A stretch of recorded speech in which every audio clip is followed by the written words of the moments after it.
তার একটি আসার পাঠ করেছি।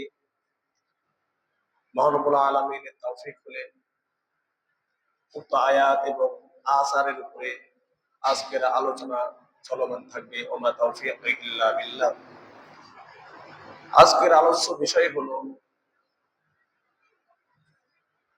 বন্ধুত্বের প্রভাব ব্যক্তিগত জীবনে, পারিবারিক জীবনে এবং সামাজিক জীবনে।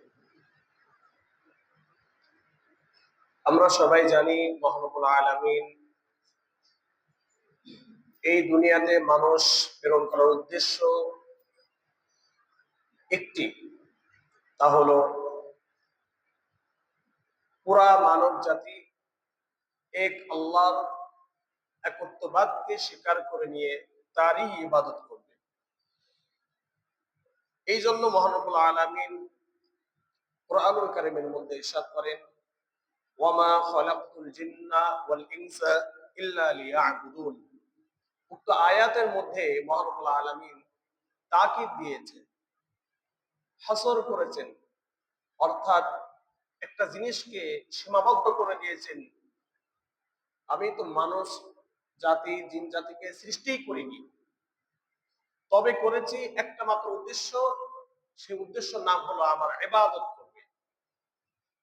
অর্থাৎ একমাত্র উদ্দেশ্য নিয়ে সৃষ্টি করা হয়েছে, সেই উদ্দেশ্যের নাম হলো মানব জাতি এবং জিন জাতি আল্লাহ তাআলার ইবাদত করবে। কিন্তু আমরা দুনিয়াতে আসার পরে আল্লাহ তাআলার সাথে আমাদের যে কৃত ওয়াদা ছিল, দুনিয়াতে আসার পরেও আমরা আল্লাহকে ভুলবো না, দুনিয়ার এই চাকচিক্যের মোহে পড়ে ইসলাম থেকে বের হয়ে যাব না, আল্লাহ তাআলার সাথে এই ওয়াদাই আমাদের সাথে ছিল। এবং আমরা রূহের জগতে আল্লাহ তাআলার সাথে এই ধরনের ওয়াদাই করেছিলাম। কিন্তু বাস্তব অবস্থা পূর্ণ বিপরীত। আমরা দুনিয়াতে আসার পরে দেখতে পাই যে আমাদের এই মুসলিম সমাজে 90% মুসলিম ইসলাম থেকে বের হয়ে গিয়েছে, তথা ইসলামের হুকুম আহকাম মানে না। ইচ্ছায় অনিচ্ছায়, শয়তানের প্ররোচনায় বা ব্যক্তি স্বার্থে উদ্ধার করতে গিয়ে তারা ইসলাম থেকে বের হয়ে যাচ্ছে। যারা ইচ্ছাকৃতভাবে আল্লাহ তাআলার নাজিলকৃত বিধান অর্থাৎ কোরআন এবং হাদিস, পুরা ইসলামকে বা ইসলামের কোনো বিধানকে, অকাট্য কোনো বিধানকে অস্বীকার করবে বা মানবে না, বা তাদের মন চায় না, মনের সাথে তাল মিলিয়ে যদি অস্বীকার করে, তাহলে সে পরিপূর্ণভাবে ইসলাম থেকে বের হয়ে যাবে। সেই ব্যক্তিকে আর মুসলমান বলা যাবে না, সেই ব্যক্তিকে বলতে হবে মুরতাদ।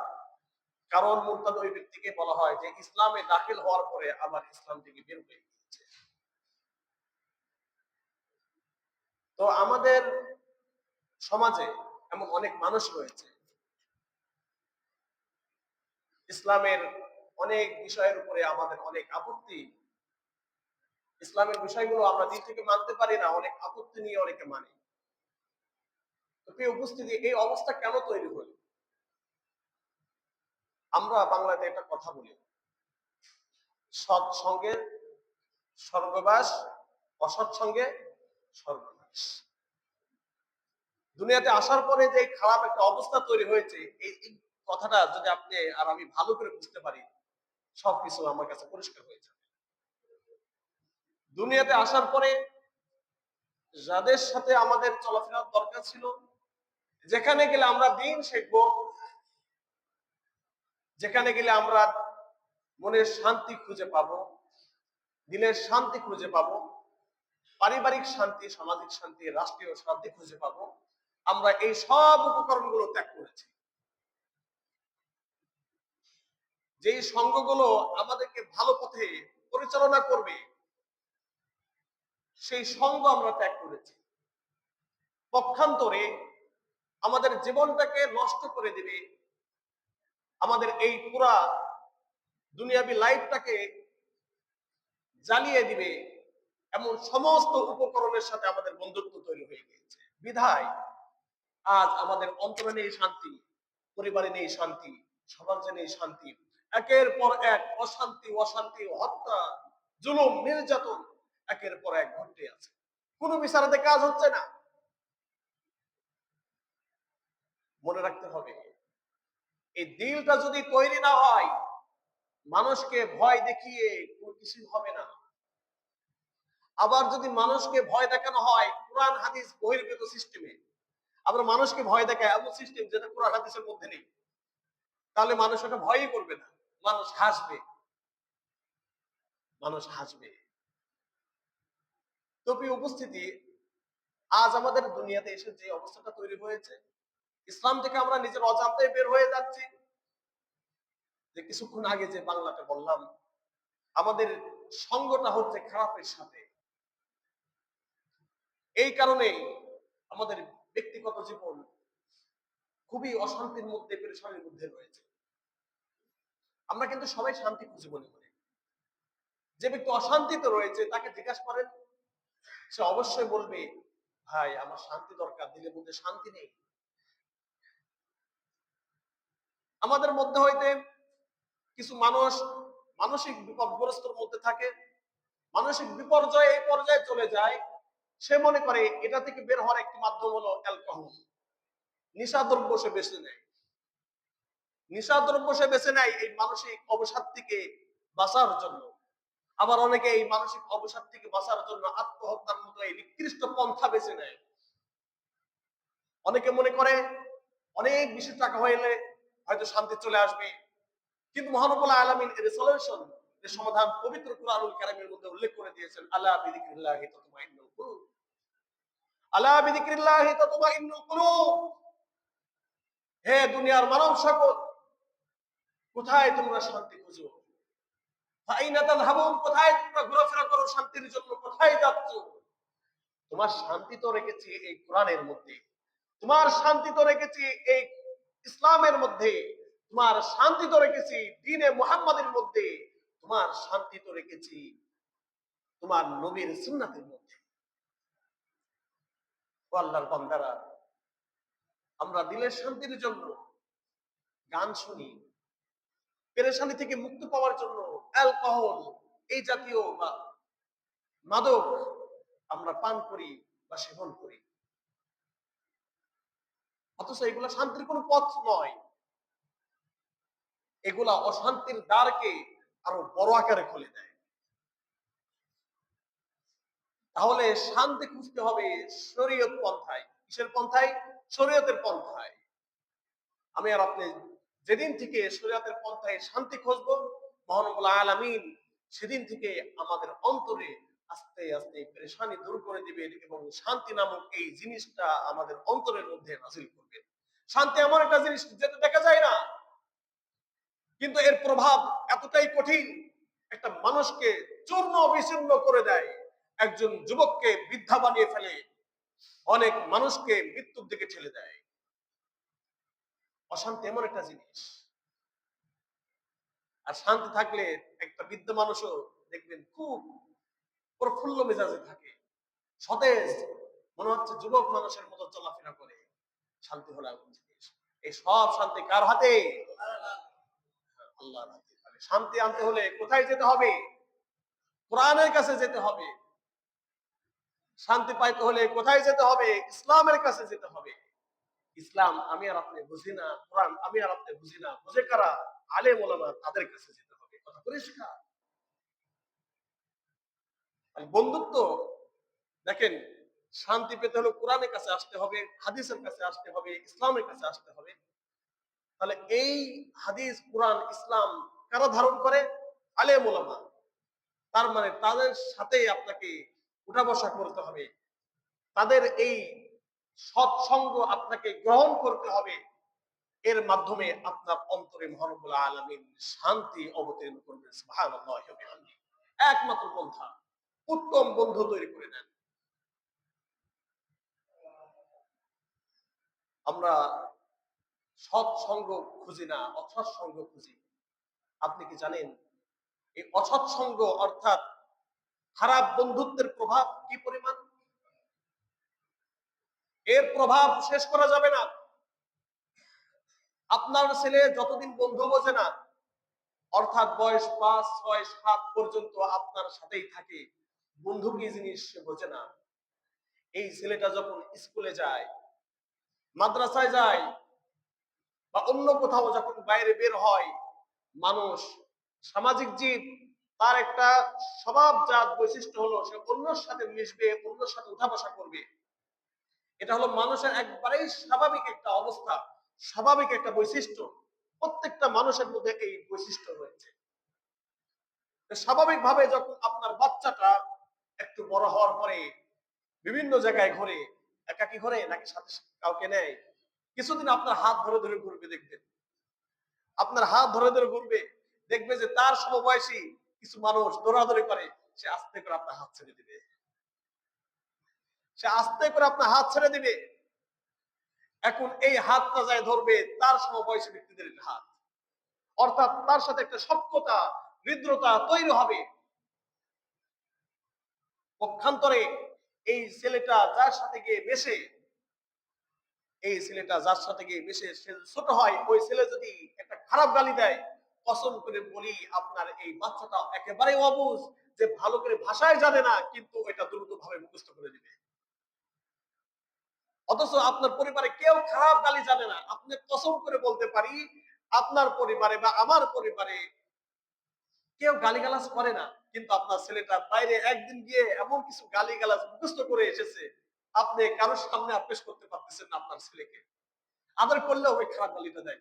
ও বুঝে ফেলেছে, ও ছোট ব্রেনে দ্বারা, এই ছোট চিন্তা দ্বারা সে এটাই মনে করেছে যে হ্যাঁ, মনে হয় এটাই ভালো জিনিস। কারণ তার বন্ধুর সাথে যখন প্রথম সাক্ষাৎ হয়েছে, বন্ধু কিছু করতে গেলে একটা গালি দিয়েছে, সে মনে করেছে কিছু করতে হলে বা কিছু শুনলে আমার একটা গালি দিতে হবে। তাহলে এই বাচ্চাটা দেখেন একটা খারাপ গালি শিখে আসতেছে, বা খারাপ একটা আচরণ সে ধারণ করতেছে। কার কারণে?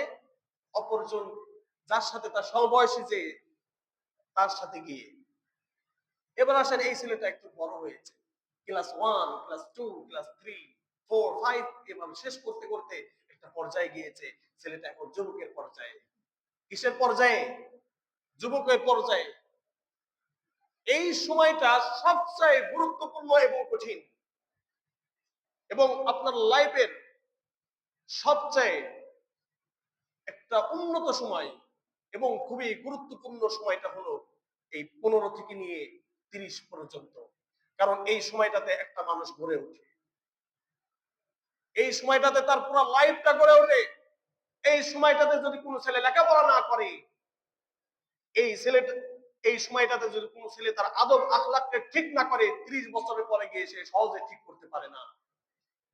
এই সময়টাতে যদি সে খারাপ কোনো জিনিসের মধ্যে অভ্যস্ত হয়ে যায়, এই সময়টার মধ্যে যদি সে খারাপ কোনো জিনিসের মধ্যে নিমজ্জিত হয়ে যায়, প্রবেশ করে, তাহলে ওই খারাপ জিনিস থেকে তাকে বের করা খুবই কঠিন হয়ে পড়ে। আমরা দেখতে পাচ্ছি আপনাকে মেহনত করতে হবে এই সময়টা।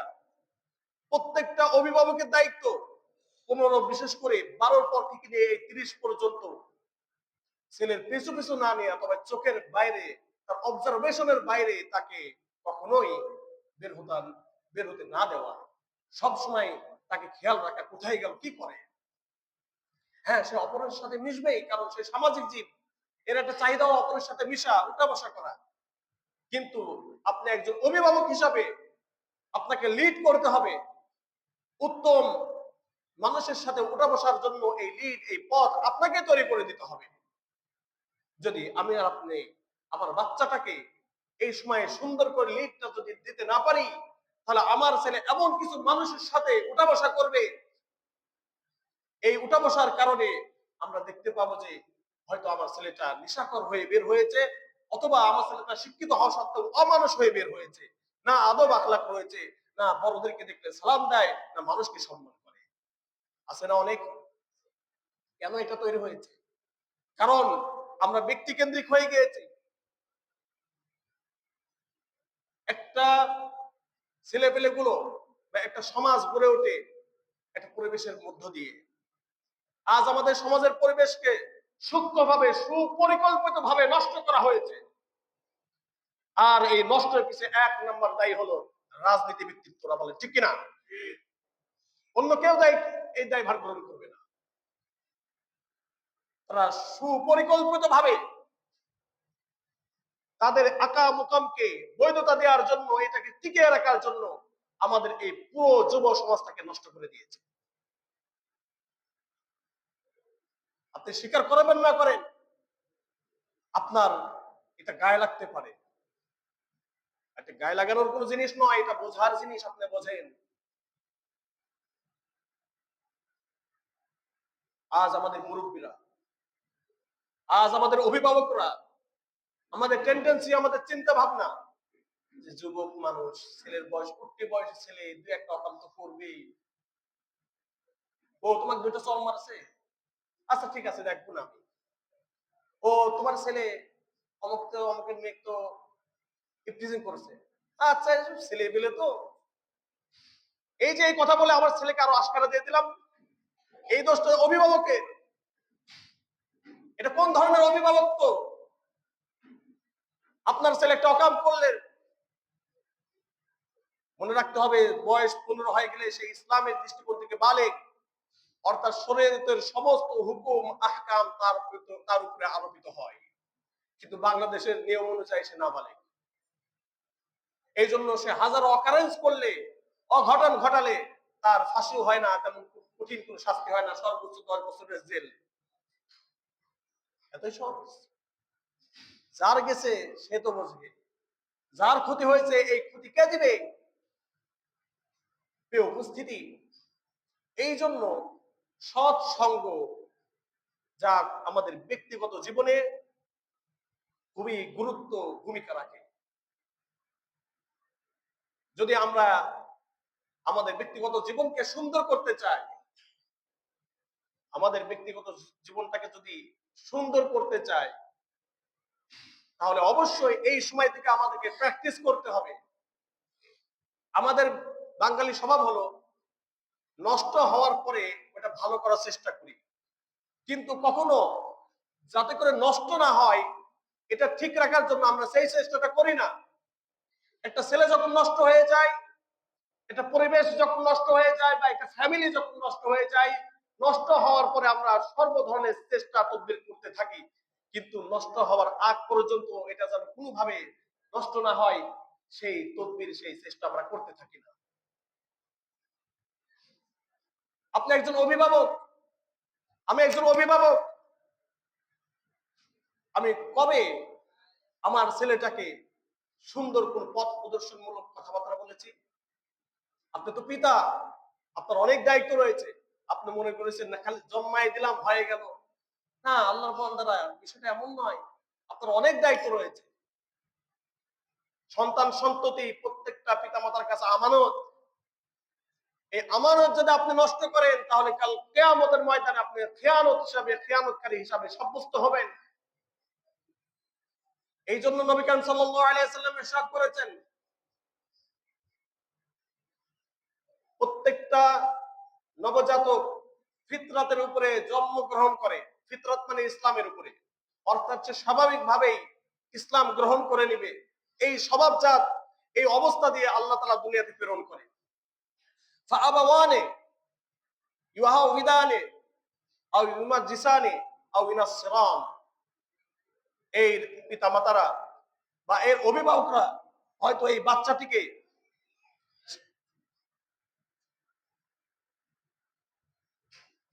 সবাই ভদ্রতার পরিচয় দিবেন, এতটুকু বললাম। ফাআবাওয়ানে ইউহাউদানে আও ইনাসরানে আও ইউমাজিসানে,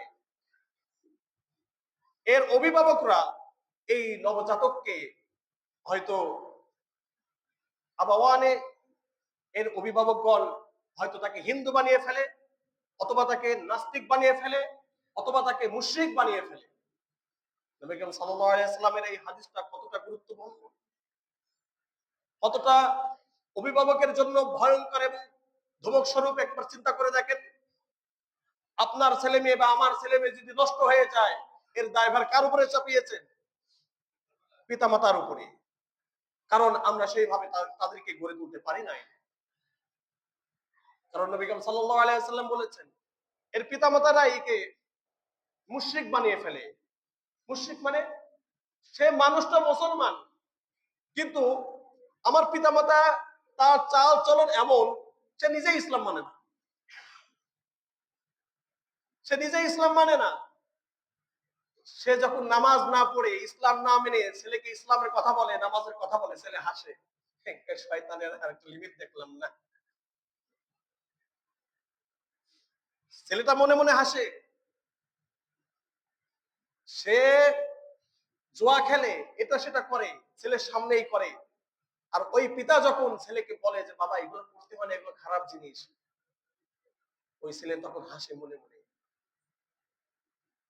আপনি জানেন না আপনাকে ওই ছেলে কিভাবে অবজ্ঞা করে, আপনি জানেন না।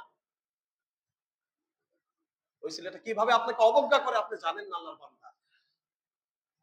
কারণ আমরা অভিভাবকগণ ইসলাম মানি না, আর বাচ্চারা দেখে দেখে শেখে নাকি পড়ে পড়ে শেখে বলেন তো? বাচ্চারা সাধারণত দেখে দেখে শেখে। শুধু তাই না, মানুষ একবার মৃত্যু পর্যন্ত দেখে দেখে শেখে। পড়ে পড়ে কয়জন শেখে? সবকিছু দেখে দেখে শেখে। আপনার ভাষাটা কাকে কি বলতে হবে আপনি পড়ে পড়ে শেখেন নাই, আপনি শুনে শুনে শিখেছেন। অমুক ব্যক্তি আব্দুল সাত্তার দেখে দেখে শিখছেন, এ হলো আবু সাত্তার, উনি হলো আমার পিতা, আপনি দেখে দেখে শিখছেন। তা আমরা সাধারণত শিখি দেখে দেখে এবং শুনে শুনে।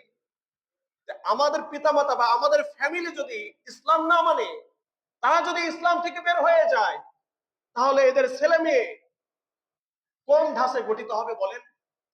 আমার মা, সে মডার্ন, আমার মা জীবনে কখনো বুরকা পরে না, আমার পিতা কখনো দাঁড়িয়ে রাখে না, আমার পিতা কখনো নামাজে আসে না।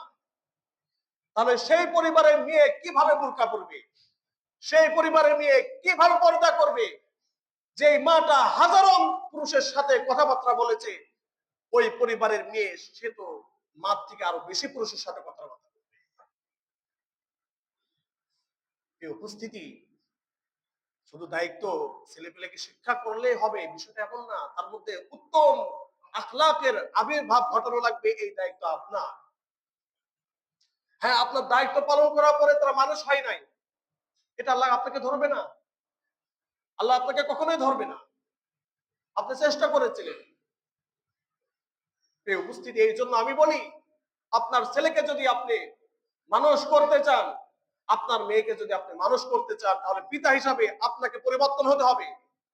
মা হিসাবে আপনাকে সবার আগে পরিবর্তন হতে হবে। আপনার এই উল্টাপাল্টা ড্রেস আপ, আপনার এই উল্টাপাল্টা চলাফেরা, আপনি পিতা হিসেবে আপনার উল্টাপাল্টা কথাবার্তা, এটা আপনাকে বর্জন করতে হবে। আপনি পর্দা করবেন না, আপনার মেয়েকে আপনি পর্দা করাবেন, এটা হতে পারে না। এই জন্য কবি ঠাকুর বলেছিল, ঠাকুরের কথা বলতেছি, সে একটা ভালো কথা বলছিল, যদিও বাংলার বিদ্বেষী একজন মানুষ, এই আমি মোটেও পছন্দ করি না, তারপরে বলতেছি। সে বলেছিল তুমি একটা ভালো মেয়ে দাও, আমি একটা ভালো সমাজ উপহার দেব। তার মানে একটা মেয়ের কি প্রভাব পড়ে একটা সমাজ গঠনে। মনে রাখতে হবে, এই এলাকার দুইটা মেয়ে যদি খারাপ হয়ে যায়, এই এলাকার 100 যুবক খারাপ হয়ে যাবে, বলে ঠিক কিনা?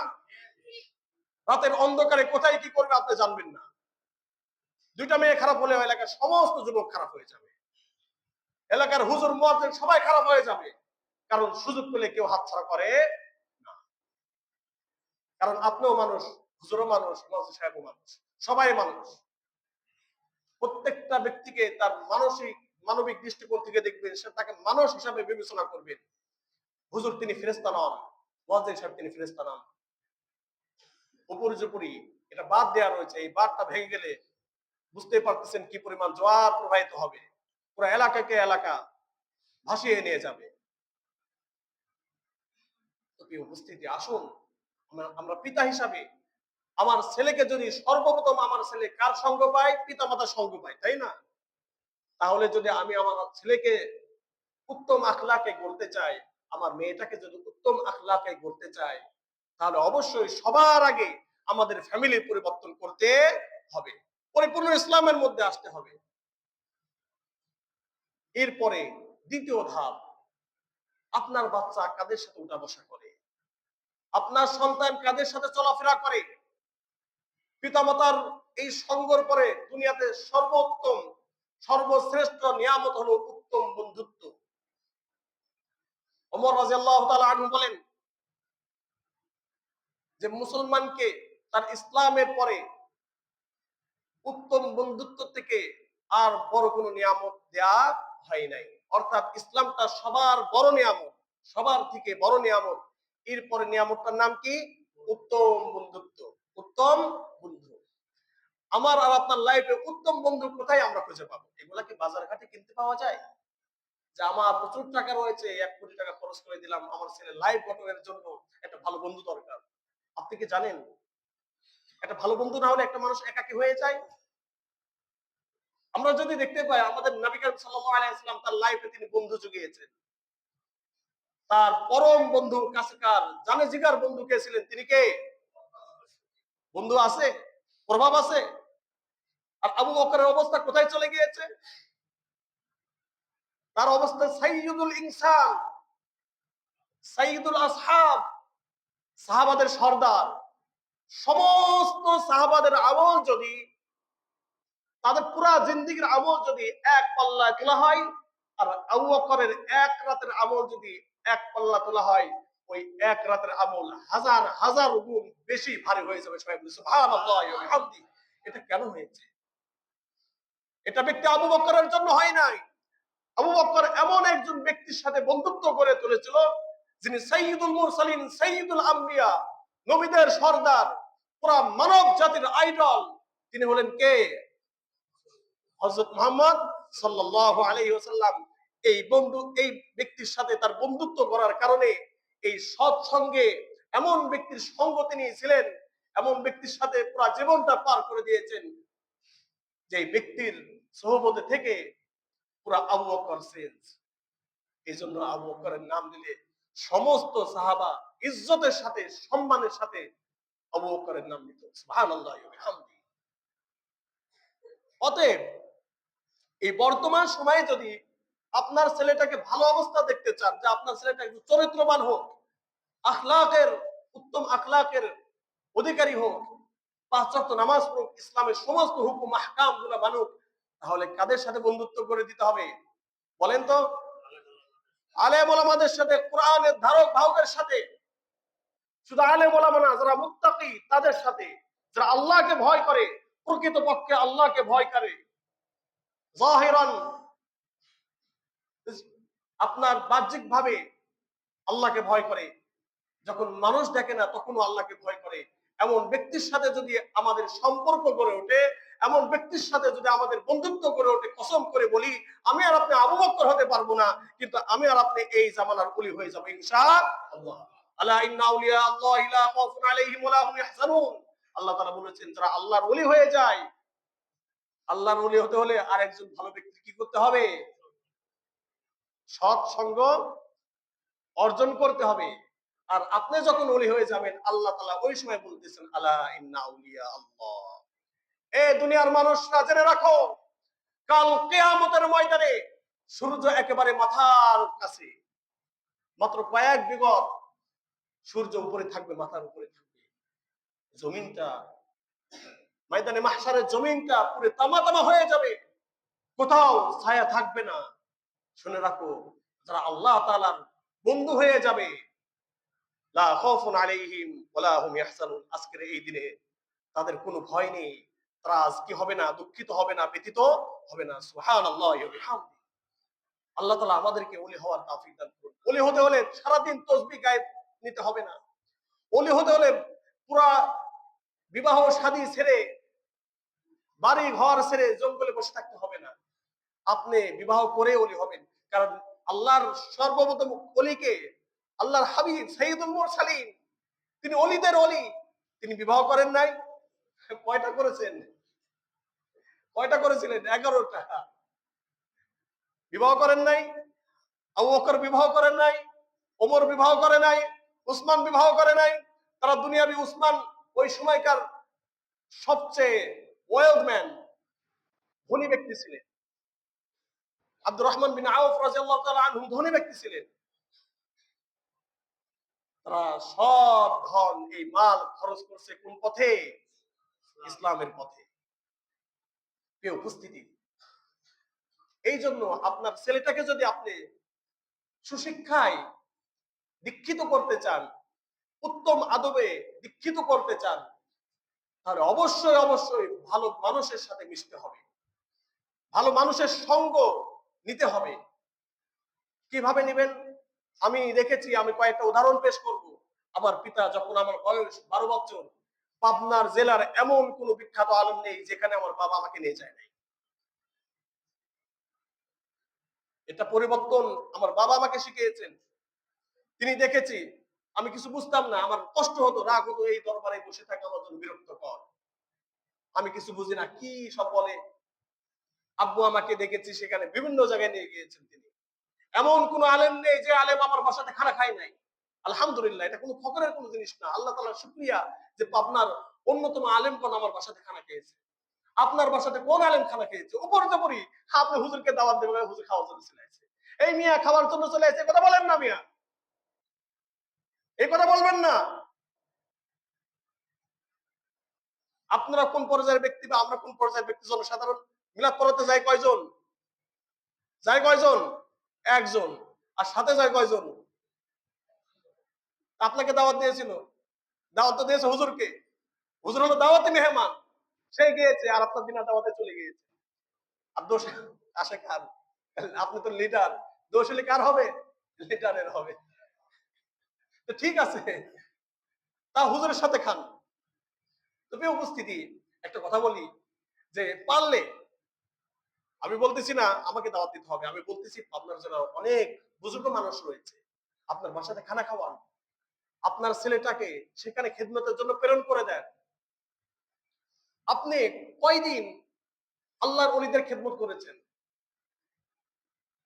আপনি কয়দিন আল্লাহর ওলিদের খেদমত করেছেন? কয়দিন আল্লাহর ওলির দরবারে আপনি বসেছেন? যাদের কোরআন হাদিসে যাদের অন্তরটা পরিপূর্ণ, এমন ব্যক্তির দরবারে আপনি কতদিন বসেছেন? উপর্যুপরি এই শ্রেণীর মানুষের সাথে আপনার শত্রুতা তৈরি হয়েছে, কারণ আপনি চাচ্ছেন আপনার মন মতো জিন্দেগি তৈরি করার জন্য, আর তারা চাচ্ছে কোরআন হাদিস অনুযায়ী আপনাকে পরিচালনা করার জন্য। এখানেই পার্থক্য হয়ে গিয়েছে। আপনি চান অশান্তি, আর সে চায় শান্তি, আর আপনি অশান্তির মধ্যে শান্তি খোঁজেন, আর তিনি কোরআন হাদিস অনুযায়ী শান্তি খোঁজেন। পার্থক্য এখানেই।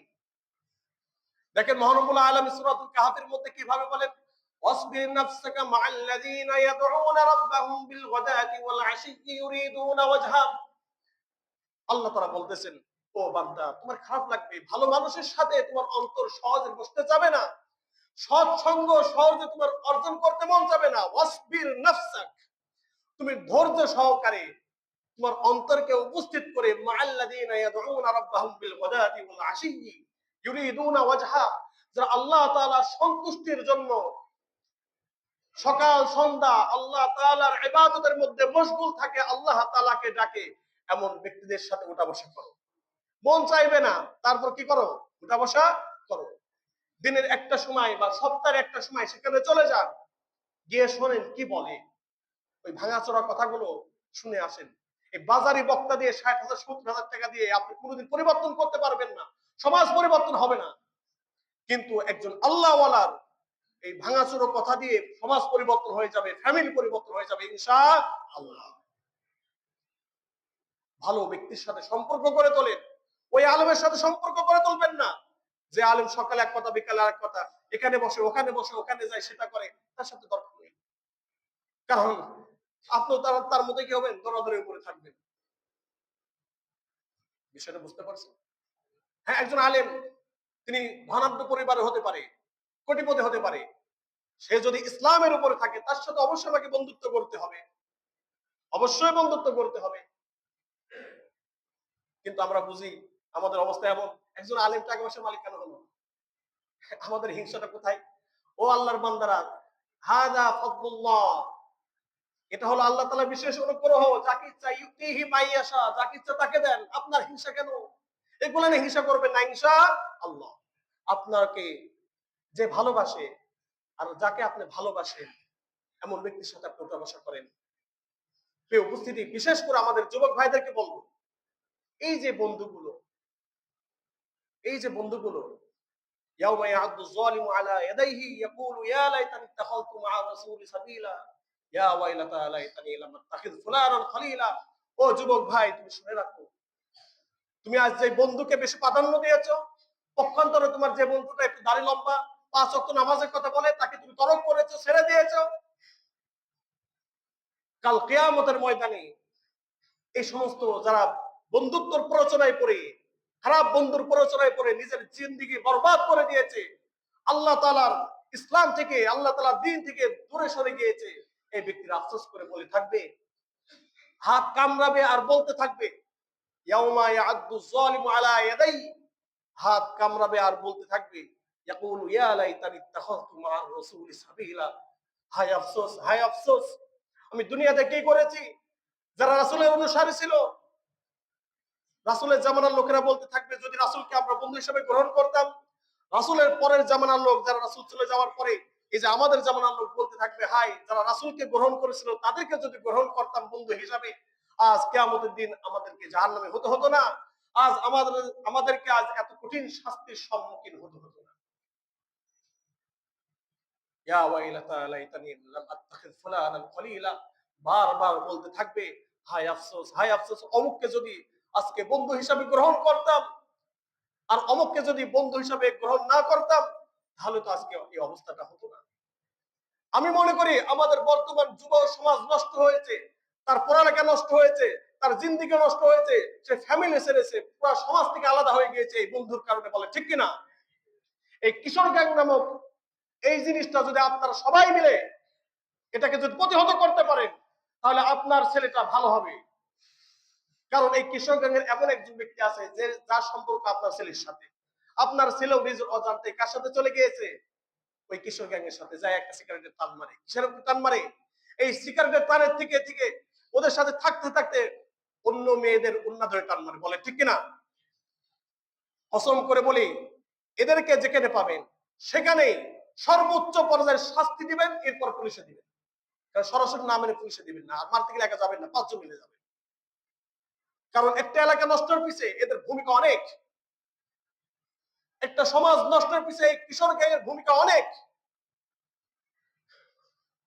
এরা এত বড় স্পর্ধা কোথায় পায়? একজন মুরব্বীর সামনে উচ্চ গলায় কথা বলে, একজন আলেমের সামনে উচ্চ গলায় কথা বলে, একজন তার থেকে বয়স বড় তার সামনে উচ্চ গলায় কথা বলে, অপরাধ করে বুক ফুলে ঘোরাফেরা করে। এই কিশোর গ্যাং কিন্তু একদিনে তৈরি হয় নাই। কেন তৈরি হয়েছে বলেন? খারাপ সঙ্গে সর্বনাশ। শুরুতে একটা বাংলা কথা বলেছিলাম, সৎ সঙ্গে স্বর্গবাস, খারাপ সঙ্গে সর্বনাশ। একজন ভালো ব্যক্তি যদি খারাপের সাথে মিশতে থাকে, সেও কিন্তু খারাপ হয়ে যাবে। ফল যদি ভালো থাকে, এই ফলের মধ্যে একটা পচা ফল এনে রাখবেন, দেখবেন সমস্ত ফল 5 দিন বাদে 7 দিন বাদে পচে গিয়েছে। এই জন্য এদের সাথে মিশা যাবে না। যুবক ভাইরা, যে খারাপ বন্ধু তাকে তরক করো, তোমার জীবন, তোমার জিন্দেগি গঠন করতে হবে। দেখবেন আপনার ছেলে লেখাপড়া হঠাৎ করে নষ্ট হচ্ছে, আপনার ছেলে আগে লেখাপড়া নষ্ট হচ্ছে না, মূলত সে খারাপের সাথে মেলামেশা করতেছে। একে অবজারভেশন করেন, একটু দেখাশোনা করেন। ছেলে নষ্ট হলে কিন্তু আর ফিরে আনতে পারবেন না।